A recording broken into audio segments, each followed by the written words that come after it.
like it. Good evening and welcome to Athens City Council. It's Monday, March 5th, 2012. Tonight, City Council's meeting in regular session. I am filling in for President Sands this evening. He's acting mayor at the moment, and so I'll be facilitating this meeting as well as voting and discussing ordinances as they come up. Please turn off your cell phones or put them on silent if you have not already done so. First order of business is to establish a quorum, and we have all 7 members of council present, so we have a quorum this evening. The second item is a disposition of minutes for the regular session of council held on February 20th, 2012. Do I have a motion to accept those minutes? I'll motion to accept the minutes of February 20th. Second. And a second. Thank you. All those in favor signal by saying aye. Aye. Aye. All those opposed? Same signal. All right, the minutes are accepted. Moving on to communications for members of council. We're in receipt of the Athens County Municipal Court annual report this evening. I won't go through it, but it will be available in council chambers if anyone is interested in reading that report. Do we have any communications from other council members? Okay, seeing none, I'll move to reports and communications from other elected officials. I'll start with Acting Mayor Jim Sands. Okay, I have a proclamation to read declaring International Women's Day, and there was supposed to be somebody here that I'm supposed to address this too, but there's a lady right there. Okay, Office of the Mayor, from the Office of the Mayor. This is a proclamation. Whereas celebrating its 101st anniversary, International Women's Day, March 8, 2012, is a global day of recognition and celebration across the world which attempts to eradicate discrimination against women. And whereas International Women's Day has a profound impact on helping to change attitudes about women and girls and to increase opportunities for women all across the world. And whereas International Women's Day enables women and girls in Athens, Ohio, and around the world to make the most of their abilities as they work to achieve their dreams. And whereas our city, Athens, Ohio, and the world are increasingly reaping the rewards of women's talents, accomplishments, and perspectives. And whereas by honoring equal opportunities and equal rights, we help ensure progress for all citizens. And whereas 2012 is designated as Connecting Girls, Inspiring the Future. Now, therefore, I, Jim Sands, acting mayor of the city of Athens, Ohio, do hereby proclaim Sunday, March 11th, 2012, as International Women's Day in the city of Athens, International Women's Day in the city of Athens, and urge all members of our community to join in recognition of International Women's Day and the festival to be held at Baker Center Ballroom on that day. In witness thereof, I have subscribed my name and caused the seal of the city of Athens to be affixed this 5th day of March in the year of our Lord, 2012. Year of our Lord.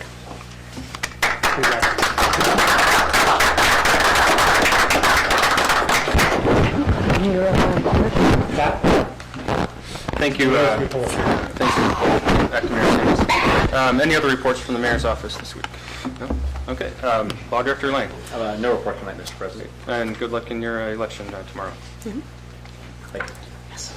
We have to announce everybody should vote tomorrow. And again, it is primary day tomorrow, so please get out and vote. Thank you. Moving on to ordinances for third reading. Ordinance 1812, an ordinance granting renewal of a revocable license to the Athens County Convention and Visitors Bureau, 667 East State Street, to allow the placement of signs on the city right-of-way. Introduced by Councilmember Fall. Thank you, Mr. President. I move that we adopt 1812. Second. This and the next couple of ordinances are your renewal of revocable license. We've gone over this many, many times. It's the more sexy part of the Planning and Development Committee. This is a 10-year renewal for the sign placement that we all know and love in front of the building. Great, thank you. Any other discussion on this ordinance? All those in favor signal by saying aye. Aye. Opposed? This ordinance is adopted. Ordinance 1912, An ordinance granting renewal of a revocable license to Glenn Knudsen, owner, 224 Columbus Road, to allow the placement of a sign on the city right-of-way. Again, Member Fall. I move that we adopt 1912. Second. Same reasons as before. This is a renewal for 10 years of an already placed sign on the city right-of-way. So we have a motion and a second. All those in favor? Aye. Any opposed? Ordinance 1912 is adopted. Ordinance 2012, another revocable license. An ordinance granting renewal of a revocable license to the Dairy Barn, 8,000 Dairy Lane, to allow the placement of a sign on the city right-of-way. Member Fall? I move also to adopt 2012. Second. 2012 is another renewal. This one's a tiny bit different because it's not in front of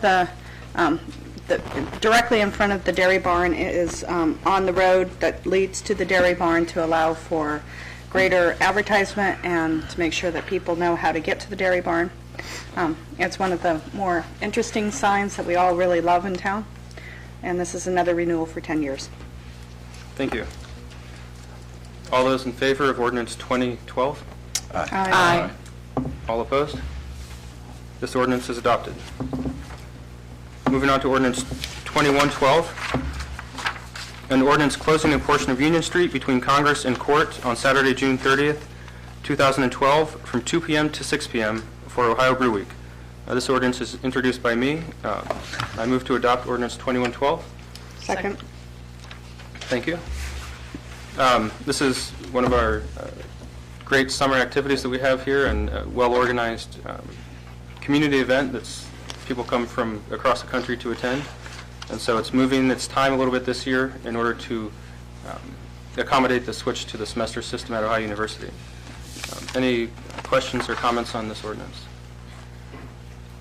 Member Butler. Thank you. I support this ordinance, and again, just want to acknowledge our recent presentation by Paige Lost of our Visitors Bureau, and this is another example of interesting events taking place in Athens that better our community as a whole. It is an important part of our local economy, these types of events. So we're on to adoption. We have a second. All those in favor of ordinance 2112, say aye. Aye. All opposed? Ordinance 2112 is adopted. Ordinance 2212, an ordinance authorizing the mayor of the city of Athens, Ohio, to enter into an agreement with the Hocking Conservancy District for an easement for the existing bicycle path.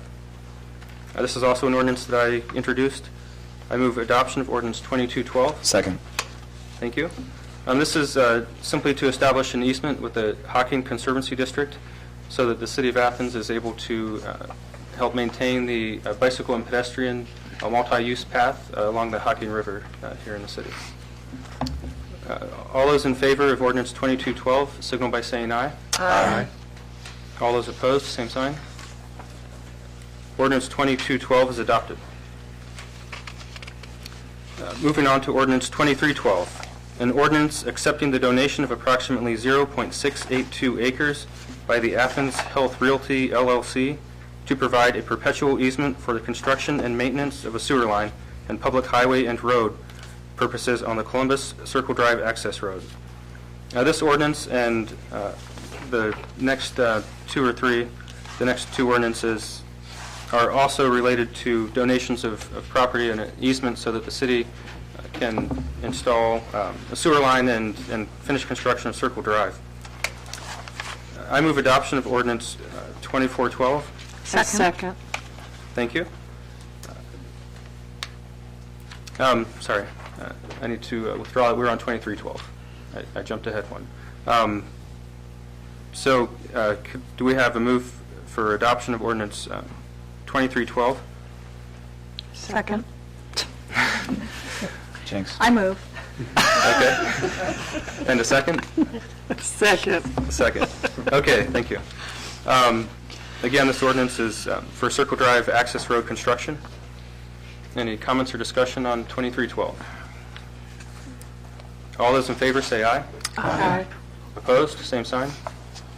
Ordinance 2312 is adopted. Ordinance 2412, an ordinance accepting the donation of approximately 0.07 acres by Ann Cornwell and Michael Ginder to provide a perpetual easement for the Columbus Circle Drive access road. Second. For a second, I would move to adopt ordinance 2412. Second. And a second. Thank you. This is part of the land donations to make sure that we can construct this Circle Drive access road off Columbus Road. All those in favor of ordinance 2412? Aye. Aye. Any opposed? The ordinance is adopted. Ordinance 2512, an ordinance accepting the donation of approximately 0.03 acres by Parfit Properties, LLC, to provide an easement for construction and maintenance of the Columbus Circle Drive access road, introduced by me. I move adoption of ordinance 2512. Second, thank you. I'd like to Please. I appreciate that with this ordinance and the prior two, of the citizens working closely with the city in order to be able to go forward with this project. I think that it's in the best interest of the city to have this development project, and we appreciate the cooperation that we've gotten from the citizens. Thank you. Yeah, it's definitely appreciated, and the City Public Works Office has worked hard to ensure that this project goes smoothly with the help of these citizens, the property owners in the area. All those in favor of ordinance 2512 signal by saying aye. Aye. All those opposed, same sign. The ordinance is adopted. Moving on to ordinances for second reading. Ordinance 3012, an ordinance authorizing the Service Safety Director to submit an application and enter into a water supply revolving loan account agreement, designating a dedicated repayment source for the loan and declaring an emergency, introduced by Councilmember Nisley. Ordinance 3212. This one Excuse does me. need suspension. Okay, I'm hearing that we need to pass this ordinance this evening in order to facilitate this project. Okay.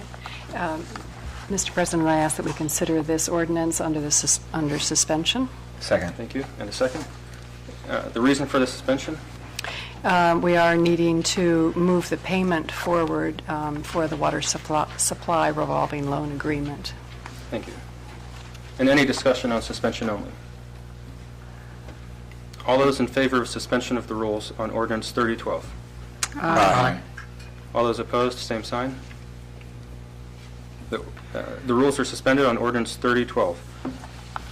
Thank you, Mr. President. I move adoption of ordinance 3012. Second. And a second. And discussion on ordinance 3012? Yeah, this is a project for us for our revolving loan agreement, and we're designating the repayment of this. Thank you. All those in favor of ordinance 3012? Aye. All those opposed, same sign. Ordinance 3012 is passed under suspension of the rules. Ordinance 3212, an ordinance amending Athens City Code Title 7, Traffic Code, Chapter 7.04.21, right turns prohibited, introduced by all council members. Ordinance 3312, an ordinance amending the Athens City Code to establish Title 43, wireless telecommunications facilities, introduced by Councilmember Fall. So that's it for second reading ordinances tonight. Moving on to ordinances for first reading. And I was told before the meeting several of these are going to be considered under suspension if we vote to do that, because some of these projects are time sensitive. Ordinance 3512, an ordinance authorizing the Service Safety Director to enter into contract for engineering and right-of-way services associated with the Safe Routes to Schools Sidewalk Improvements and Bike Path Connector, project number 262, and declaring an emergency, introduced by Councilmember Nisley. Thank you. I request that we consider this ordinance 3512 under suspension of the rules. And a second? Second. And the reason for the suspension? The reason being that we do need to move forward with the engineering for the Safe Routes to School project for this year. And I move now that we consider this, they need to vote vote? first on the suspension only. All those in favor of suspension of the rules on ordinance 3512? Aye. Aye. Yeah. Thank you. Any opposed? Same sign. The rules are suspended. Thank you. I move for adoption of ordinance 3512. Second. Okay. And this is part of our Safe Routes to School program. It's a collaborative community venture where we work with the schools and the neighborhood associations to make improvements around the community. In this particular time, what we're doing is working with a grant, and what we are doing is authorizing the city to begin their work with this and also to appropriate the money for the project. The particular improvements that we're looking at this year would be an addition of sidewalk by Arts West, completion of missing sidewalk sections on Shannon, and then as well the Morris Bike Path Connector. Thank you. Any discussion on this ordinance? Any questions or comments? Member Fall? I support the Safe Routes to School program. The city has been really successful with this program. I'd just like to point out that in recent debate at the Congressional and the House, they are talking about removing this program from the transportation bill, which would really, I think, be a shame, because this does improve safety for kids going to and from school, so that you have, our neighborhoods are really walkable for, the distances. This ensures that the safety is there for the kids, so that we don't have to have parents driving ridiculously small amounts because they don't think it's safe for their kids. So if anybody's talking to their House representatives, they can just say how much this has helped Athens in their quest to become a bike and pedestrian friendly city. Thank you, Member Fall. All those in favor of ordinance 3512, signal by saying aye. Aye. All those opposed, same sign. Ordinance 3512 is adopted under suspension of the rules. Ordinance 3612, an ordinance amending 0-101-11, a city ordinance, authorizing design engineering of the Joneswood, Riverview, and Terrace waterline replacement and other distribution system improvements, project number 264, and declaring an emergency, introduced by Councilmember Butler. Thank you, Mr. President. At this moment, I too would request that we suspend the rules, again mentioning the time necessity here with the March deadline imposed by the EPA. So we have a motion to suspend. Do we have a second? Second. And any discussion on suspension only? All right, all those in favor of suspension of the rules on this ordinance? Aye. Aye. Any opposed? Same sign. The rules are suspended on ordinance 3612. Thank you, Mr. President. At this moment, too, I would request that we move to adopt ordinance 3612. Second. A motion to adopt in a second. And I'll briefly describe this particular ordinance.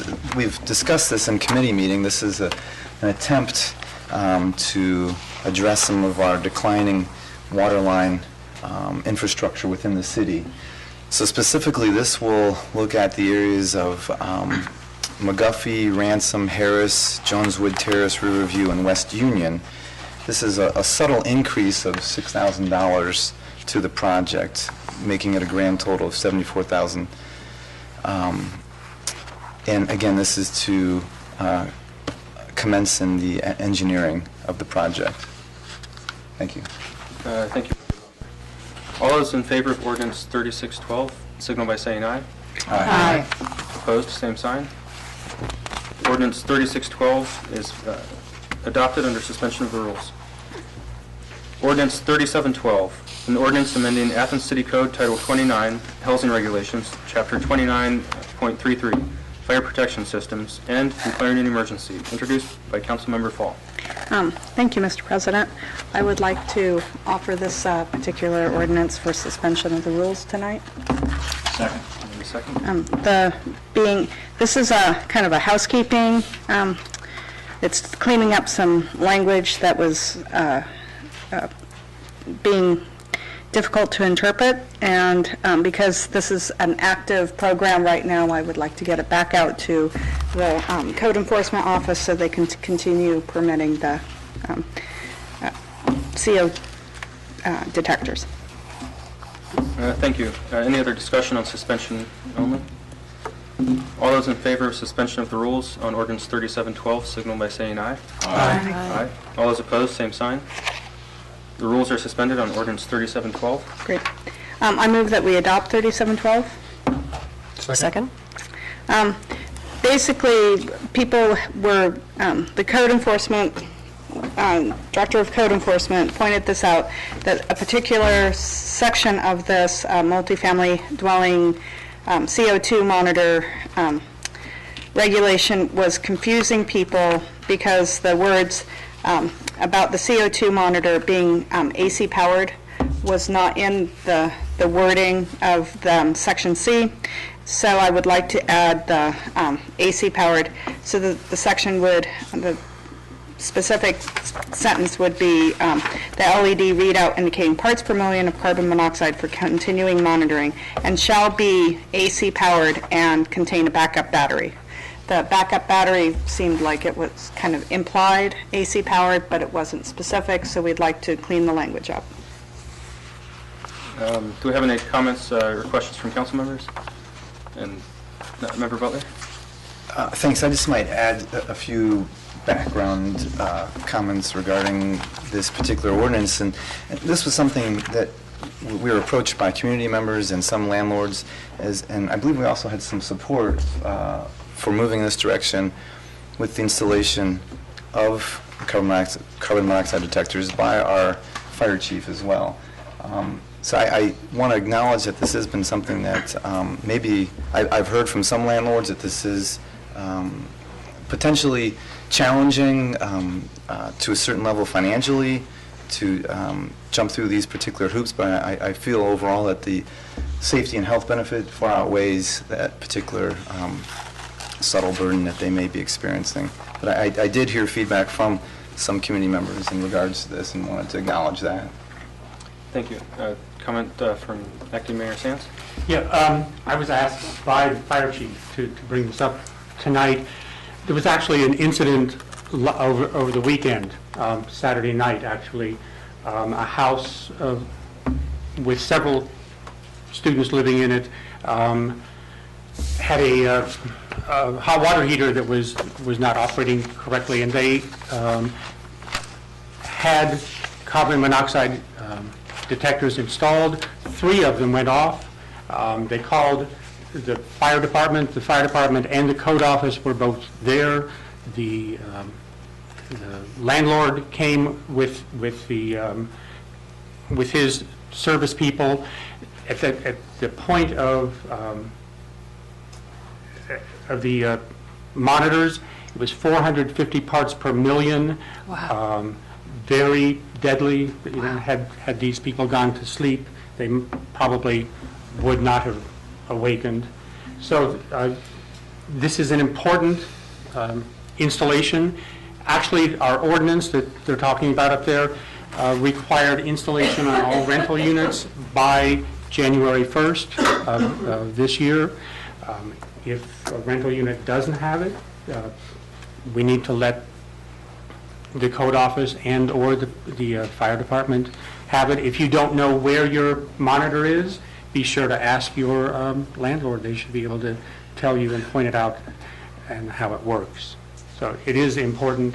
It's already, we're sure, has saved lives already. A very important public safety measure. And cleaning up the language seems like a sensible thing to do here to make sure that there can be no misinterpretation of what council's intent was when we wrote the law. So we have a motion to adopt and second under suspension of the rules. Any other comments before we vote? All those in favor signal by saying aye. Aye. Opposed, same sign. Ordinance 3712 is adopted under suspension of the rules. Ordinance 3812, an ordinance authorizing the payment of a prior year expense and declaring an emergency, introduced by Councilmember Nisley. Thank you, Mr. President. I move that we consider this ordinance under suspension of the rules. Second. Thank you. And the purpose being that since these are prior year bills, the city is obligated to pay them as quickly as possible. Thank you. All those in favor of suspension of the rules on ordinance 3812? Aye. All those opposed, same sign. The rules are suspended on ordinance 3812. Thank you. I ask that we consider this for motion for approval, ordinance number 3812. Second. And the details of this are that the city is obligated to pay 2 bills from the prior year. One of these is in the amount of $25,578.72, and this is for a bill for the Police and Fire Pension Fund. And then a prior year bill for RJM Engineering for work on the Columbus Circle Drive project. And the amount of that bill is $3,352.90. Any further discussion on ordinance 3812? All those in favor of ordinance 3812 signal by saying aye. Aye. Aye. All those opposed, same sign. Ordinance 3812 is adopted under suspension of the rules. Ordinance 3912, an ordinance amending the 2012 appropriation ordinance, introduced by Councilmember Nicely. Thank you, Mr. President. I also ask that this particular ordinance, 3912, be considered under suspension of the rules. And a second? And the purpose of this being that we do have some obligations. What we're doing in this appropriation ordinance is actually appropriating the money from the city for a project, a grant-related project, and also for some recreation supplies. Okay. Any discussion on suspension only? All those in favor of suspension on ordinance 3912 signal by saying aye. Aye. Opposed, same sign. The rules are suspended on ordinance 3912. Thank you, Mr. President. I move that we consider this ordinance 3912 for adoption. Thank you. And a second? And what this particular ordinance is doing is appropriating certain sums of money out of the 2012 budget. One of them being for what's called the CDBG, which stands for Community Development Block Grant, and that is a grant to the city of Athens. And this helps with our housing for low and moderate income projects in the city. And not only the housing, but we have also had various projects where we have completed upgrades and improvements to our infrastructure. And the amount of this particular grant this year is $522,000. The other two amounts are $15,000 for recreation fund, appropriating money for supplies, and then $20,000 for community center fund for supplies. And last year, just for a point of reference, we had, I believe, approximately $40,000 appropriated for this agency for supplies for money. This year, when we began our budget, we only had $4,000 appropriated. So what we're doing is appropriating the amount close to what we would have spent last year for the funds for the supplies for the operation of the center. Thank you. Further discussion on ordinance 3912. All those in favor of ordinance 3912 signal by saying aye. Aye. Aye. All those opposed, same sign.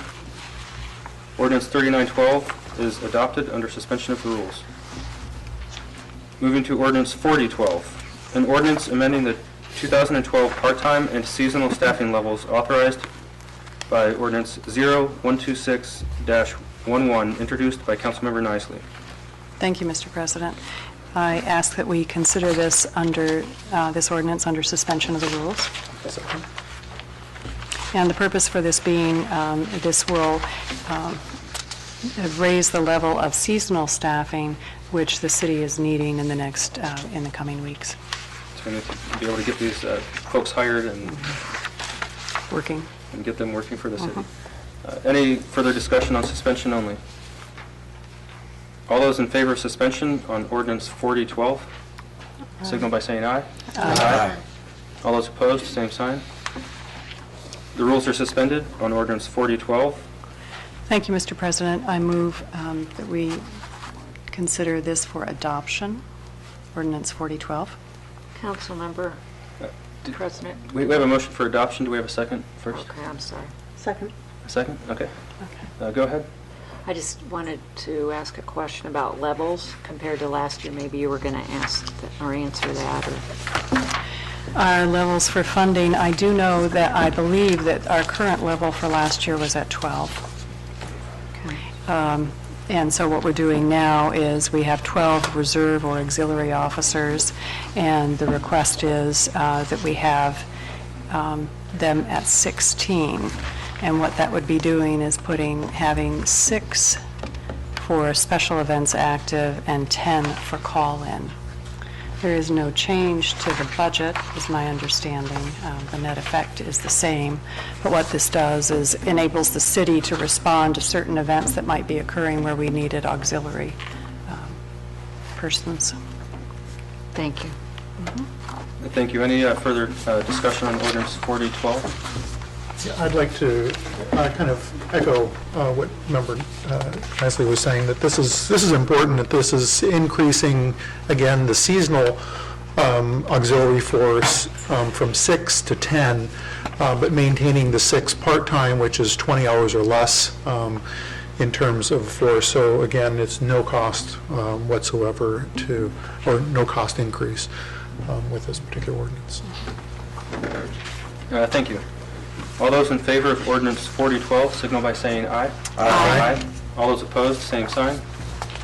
Ordinance 4012 is adopted under suspension of the rules. Moving on to the last ordinance tonight. This is ordinance 4112, an ordinance authorizing the adoption of an agreement with the Fraternal Order of Police, Ohio Labor Council, Inc., and the City of Athens, police, lieutenants, and communication officers concerning wages and working conditions and declaring an emergency. This is introduced by the Finance and Personnel Committee. Who would like to speak to that tonight? I can speak to it. Member Nisler? Thank you, Mr. President.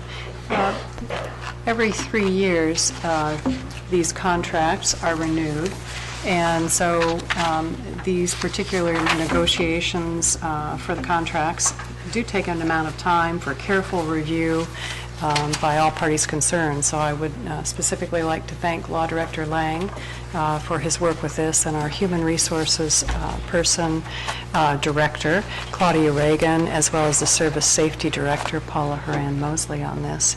And Law Director Lang, I believe you have some of the highlights and details of this. Council members have been provided with a full copy of this with the draft, with corrections, additions, and the major, all the text of it. So we'll be reviewing this. Thank you, Member Nisley. I am pleased to announce this evening that the City of Athens has reached a tentative agreement with the 3 units which comprise the Fraternal Order of Police bargaining unit with the City of Athens. That includes the lieutenants, the patrol officers, and the communication officers. This is a 3-year contract, and I've just got to say that as law director, one of the real privileges that I have had over the last 5 years is in working with the bargaining units within the city, whether it be police or fire or water or sewer or streets workers.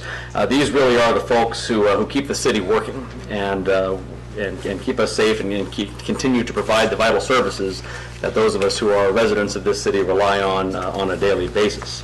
I would like to echo Member Nisley's thanks of the other members of the bargaining unit on behalf of the city, those being Service Safety Director Paula Mosley and the Personnel Director Claudia Reagan. The contracts that we're dealing with that we were dealing with throughout the course of this negotiation are some of the older contracts among the bargaining units in the city, so it's something that lawyers or people who are involved in bargaining would refer to as a mature contract, which means that over time, most of the provisions of the contract have been worked out to a point that is agreeable among both the bargaining units and the employer as well. Although there were a few changes that were made, I'll hit on the 2 highlights that from a dollars and cents standpoint would affect the city the most here. And those always, in almost any negotiation, come down to the issues of wages and insurance. In this contract, both of these issues, the contract that we were able to settle on fit within the parameters of the guidance given to me both by the administration and by the city council, and that came out to, over the course of the 3-year contract on wages, an increase of, in the first year, of 3%, in the second year, a 2.5%, and in the third year, a 2% increase. And perhaps even more impactful in terms of the budget is on the issue of insurance. Now, it is a very unfortunate fact of life right now, both for employers and employees alike, that we are all dealing with the rising cost of health care in this country and the rising cost of insurance. And so one of the profound structural changes included within this contract would include setting the premium, the stop-loss premium that is paid by members of the bargaining unit at a percentage as opposed to as a fixed cost, which means that as costs continue to rise, those costs will be shared, not equally, but they will be shared among both employer and employee, in this case, at the rate of 25%. And there were a few other minor, less economic changes included throughout the course of the contract. This is only up for first reading tonight, so certainly I would encourage members to review the contract, and as questions arise, we have another 2 readings that this can come up for, and please do feel free to contact me with any questions or to bring them up in meetings. But I am very pleased that this negotiation has come to a close and that we've reached an agreement that I think is fair for both sides. Thank you. Thank you. Do we have any further discussion on ordinance 4112 at this time? Mr. President, I yes. just say thank you for all your hard work. You guys have been working many weeks on this. Thank you. Certainly not often an easy task to be charged with. That is all for first reading ordinances this evening. We do have one resolution up for third reading tonight, and this is Resolution 01-12, a resolution accepting the amounts and rates as determined by the Budget Commission and authorizing the necessary tax levies and certifying them to the county auditor, introduced by Councilmember Nicely. Thank you, Mr. President. I move that we consider Resolution 112 for adoption. Second. And a second. Discussion on Resolution 112. Very briefly, to explain what this does is, as it states in its title, it accepts the amounts that the Budget Commission has authorized for us for the necessary tax levies. In this particular case for Athens Township, the county auditor's estimate of the tax rate to be levied is 2.6. That's for Athens Township. And then for Canaan Township, it's set at 2.4. Thank you. Any questions or further discussion on this resolution? We have a motion to adopt and a second. All those in favor of Resolution 112, please signal by saying aye. Aye. All those opposed, same sign. Resolution 112 is adopted. Moving on to announcements and other business. Do we have any committee meetings or any announcements from council members? Member I'd Paul. like a committee meeting next week. All right. Do we have any other? Member Butler. Thank you, Mr. President. Yeah, briefly, probably a short committee in City Services and Safety, looking at renewal of the, I believe it's the DARE grant, is that correct? Thank you. Great. Any other announcements this evening?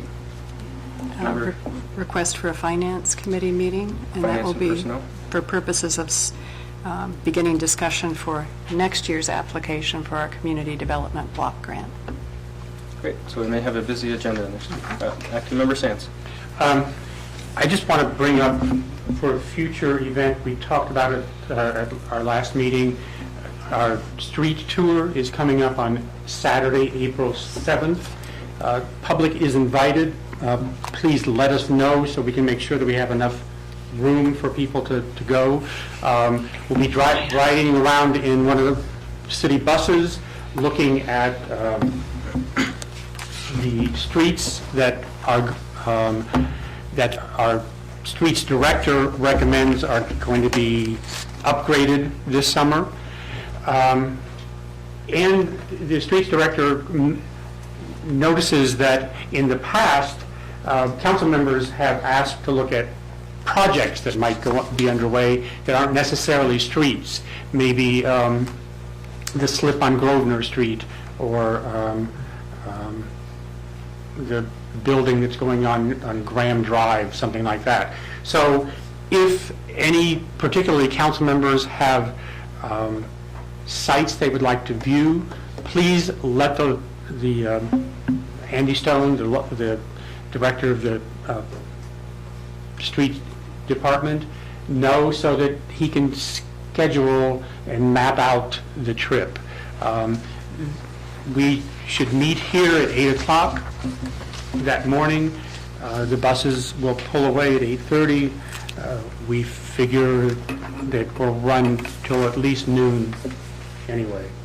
So we have a lot to look at. So if you have particular issues that you want to look at as a group, please let us know. And anybody in the public who wants to attend, please let us know through, probably through Debbie Walker, our clerk of council, so that we know. Great, thank you. And just one last reminder, tomorrow is election day, so please, whatever your political persuasion, please get out and vote tomorrow.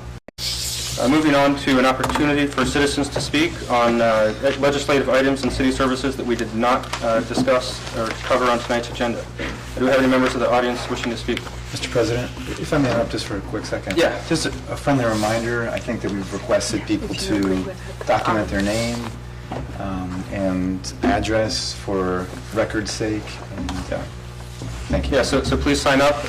Rules of Council will give you 3 minutes to speak at the podium, and we will cut you off shortly thereafter probably to maintain some order. Mr. President, Member Patterson. I'm assuming we're also using the light system that we have now for our Hopefully timing, we have someone in the back here to run our timer this evening. where the green light indicates that you're free to engage, the yellow light's the warning, and the red is the ending of your 3-minute allotted time. Thank you, and please remember to sign up. There should be a sheet at the podium. Mr. Alisoff.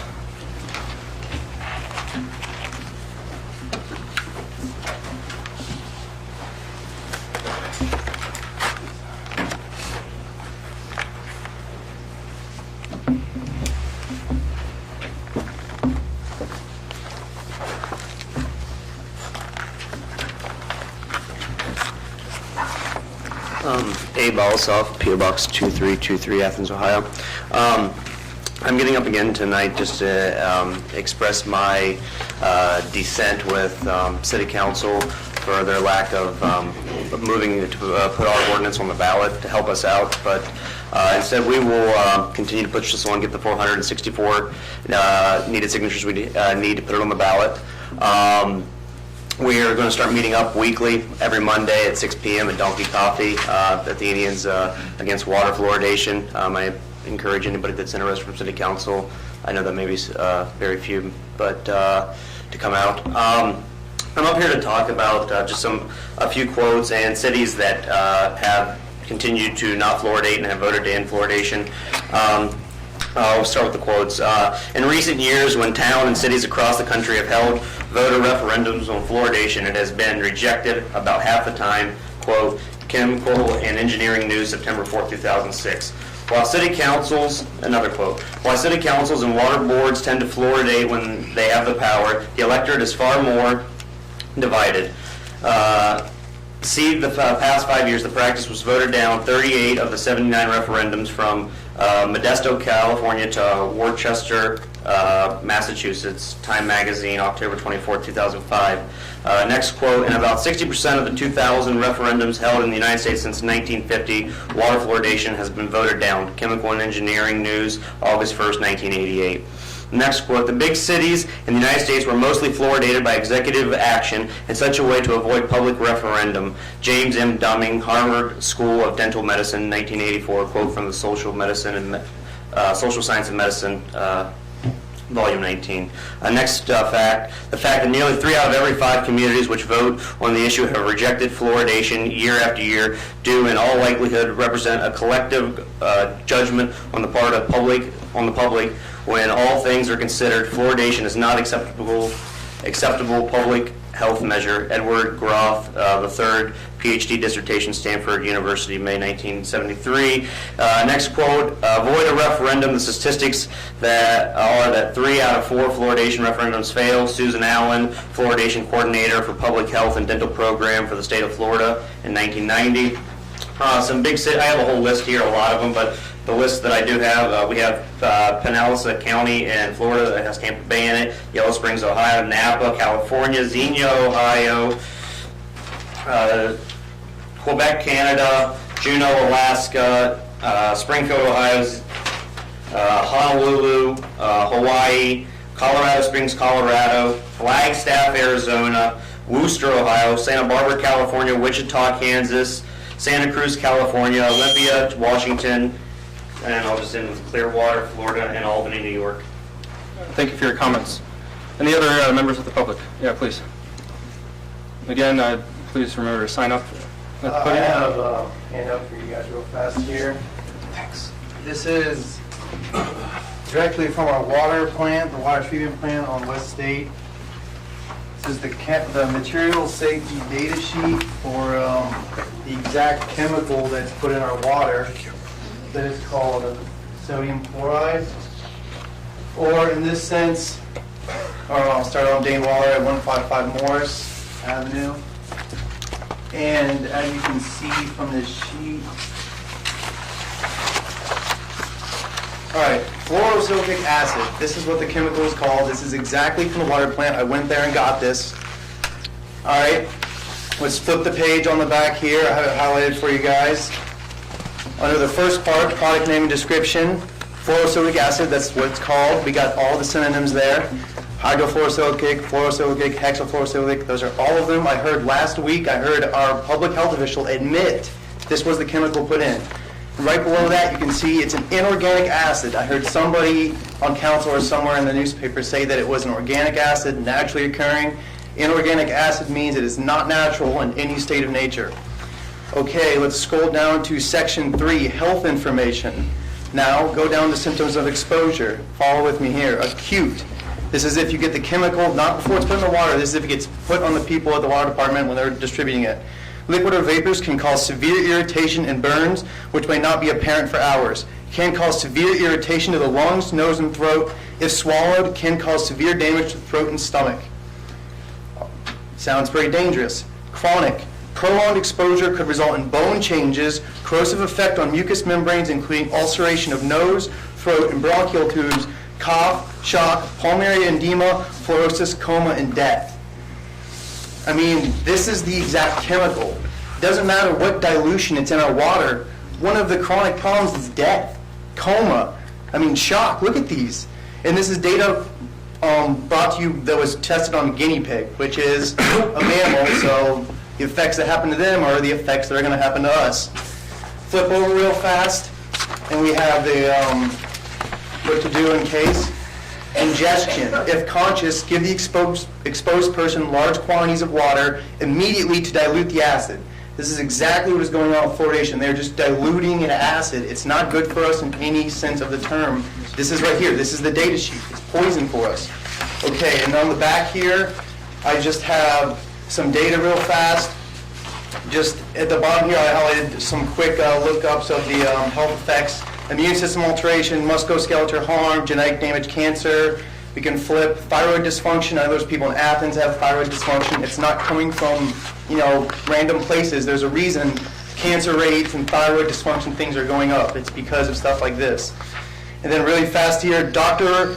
Roger Masters, research professor emeritus at Dartmouth College and president of the Foundation for Neuroscience and Society, has uncovered a surprising and shocking relationship between fluoride ingestion and lead toxicity. Masters and his group of researchers compared children's blood lead levels in communities using fluoride-treated water with communities using non-fluoridated water. In 3 separate samples totaling over 400,000 children, fluoride-treated municipal water was always significant associated with increased blood lead levels in children.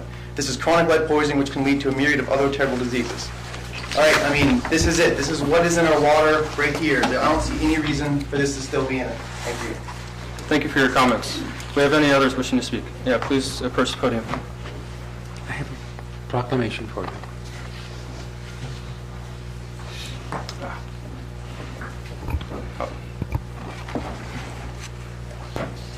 This is yours.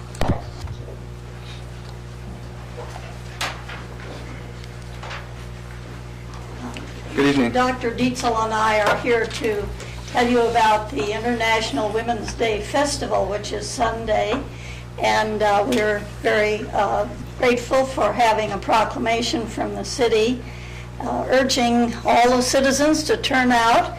It's 2 to 6. 2 to 6 on March 11th at the Baker Ballroom. And of course, International Women's Day is this Thursday, March 8th. And this year's theme is Connecting Girls, Inspiring Futures. So we're very excited to bring this message to our city and to the university. And we're grateful for the city for declaring or making this proclamation. Thank you. Here are our Posters. posters. Yes. Well, thank you both very much for your hard work on this. Thank you. The mayor's absence is, Do we read the proclamation? We read it already. Okay. it's a little long. It's a little long, but you can read it to yourself. Okay, well, thank you. This lady knows all about it. Okay, very good. Once again, we're grateful to the city for supporting our efforts and for supporting women and children and girls on the community level. Thank you. Thank you very much for your wonderful work on such an important issue. If we have no other, we have one more wishing to speak, please approach the podium and tell us your name and address. And don't forget to sign up.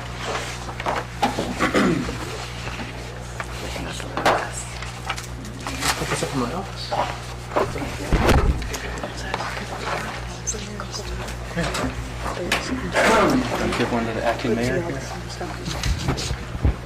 My name is Jared Wren. I live at 6099 Hudnall Road.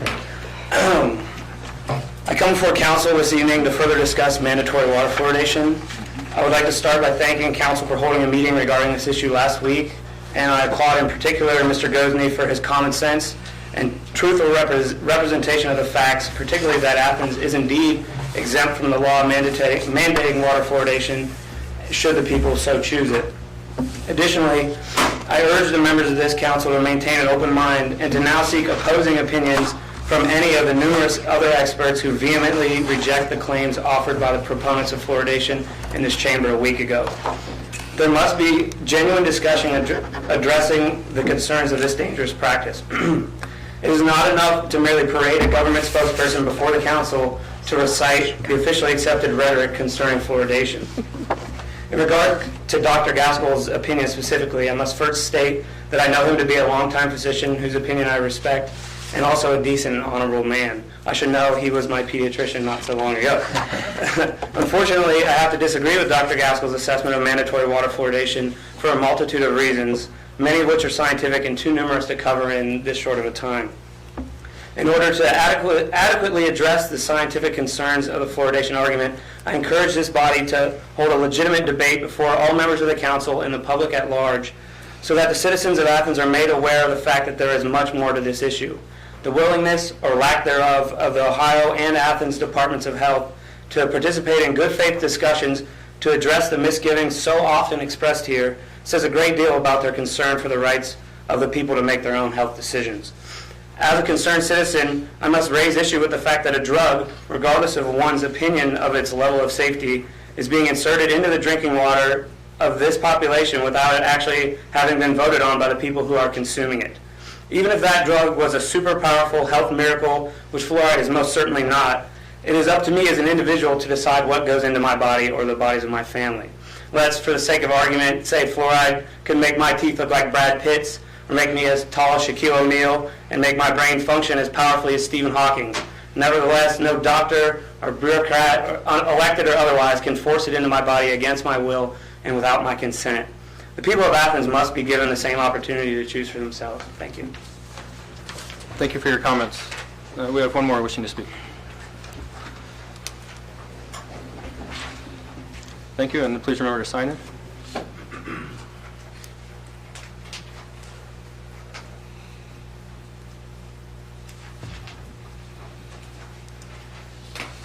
Yes, hi, my name is Christopher Crow. I live at 19 Euclid Drive, Athens, Ohio.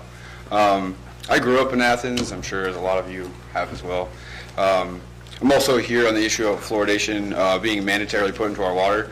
I just, as you've heard from some of my colleagues, there's a lot of evidence that's, been given that it is bad. And I think that it's been mentioned before, the question, have you guys had a chance to watch Fluoride Deception?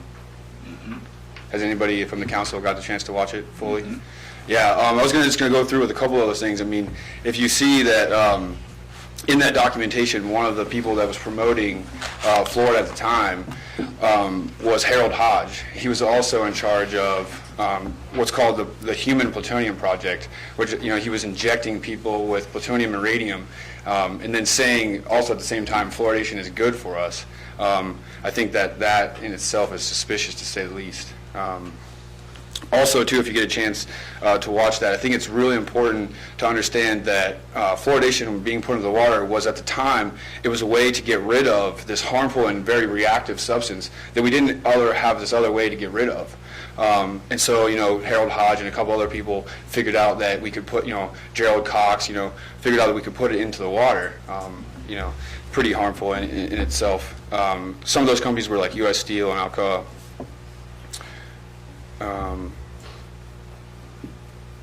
I think that a lot of the evidence that we've seen here today, should definitely give us some more direction. I was saying before, one of the things that for myself, I grew up here in Athens, and I think that it's something that I've seen is we've had a really strong community, and we have like places like a very diverse farmers market and places like the pharmacy. So we're constantly trying to be like health conscious people. So I think that since humans we can't live without water, I think that it's something that is vital as that we really need to pay attention to what we're putting in our body.